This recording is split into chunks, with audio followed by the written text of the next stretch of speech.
میرے آقا کریم علیہ السلام نے اس معاملے میں مشکل کشائی فرمائی.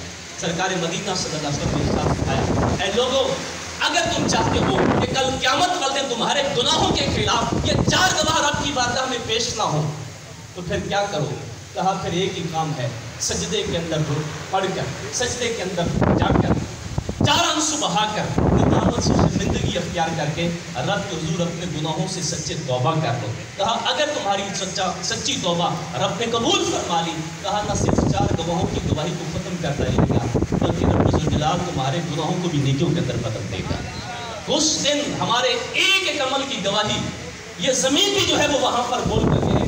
اور یہاں پر ایک اور بات عرض کرنا چاہتا ہوں، آج لوگ تقریر لے کر بولتے ہیں کہ نبی کے پاس اتنا علم تھا، فلاں کا علم تھا، فلاں کا نہیں تھا.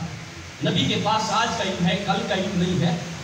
اور یہاں پر قرآن کی نص سے ثابت ہے کہ کل قیامت والے دن زمین جو ہے وہ کل قیامت والے دن حضرت آدم علیہ السلام سے لے کر قیامت تک آنے والے آخری انسان کے ہر عمل کی گواہی دے گی.